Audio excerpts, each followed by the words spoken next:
حاشر الأموات سبحان راحم العبرات۔ السلام علیکم جی، بسم اللہ الرحمن الرحیم۔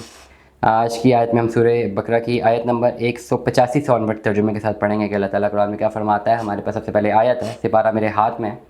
شہر رمضان الذی انزل فیہ القرآن ھدی للناس وبینات من الھدی والفرقان فمن شہد منکم الشہر فلیصمہ ومن کان مریضا او علی سفر فعدۃ من ایام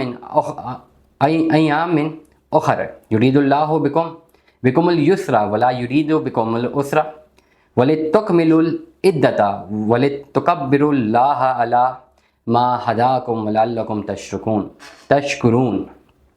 ترجمہ: روزوں کا مہینہ ایسا مبارک مہینہ ہے جس میں قرآن مجید اول اترا تھا، جو لوگوں کے لیے ہدایت ہے، جس میں ہدایت کی کھلی کھلی نشانیاں موجود ہیں، جو حق و باطل میں فرق کر دیتا ہے۔ جو اس مہینے میں تم میں موجود ہو، اس کو چاہیے اس مہینے کو پورے روزے رکھے۔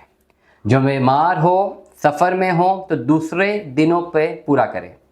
اللہ تو تمہارے لیے آسانی کر دیتا ہے اور سختی نہیں چاہتا، تاکہ تم اپنی گنتی پوری کر لو اور اس ہدایت پر اللہ کی کبریائی اور عظمت کو یاد کیا کرو اور شکر گزار بندے بنو۔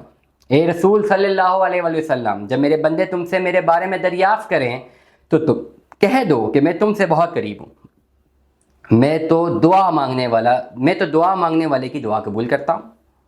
جب کہ وہ دعا کرے تو وہ بھی میرے حکم کو مانیں اور عمل کریں اور مجھ پر پورا یقین کریں تاکہ وہ نیک راستہ پائیں۔ تم لوگوں کے لیے روزوں کی راتوں میں اپنی عورتوں کے پاس جانا حلال کر دیا گیا ہے، وہ تمہاری پوشاک ہیں اور تم ان کی پوشاک ہو۔ اللہ خوب جانتا ہے کہ تم ان کے پاس جانے میں اپنے حق میں خیانت کرتے تھے، سو اس نے تم پر مہربانی کی اور تم کو معاف کر دیا۔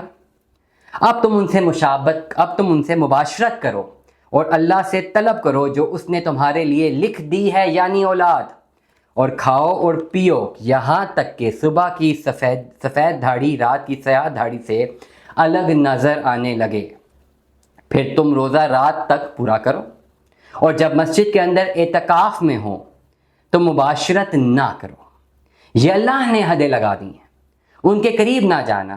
اسی طرح اللہ اپنی آیات صاف بیان کرتا ہے تاکہ لوگ اللہ سے ڈریں۔ اور ایک دوسرے کا مال ناحق نہ کھایا کرو اور نہ اس کو حاکموں کے پاس پہنچاؤ تاکہ ناجائز طور پر لوگوں کے مال کا کوئی حصہ کھا جاؤ اور تم کو علم بھی ہو۔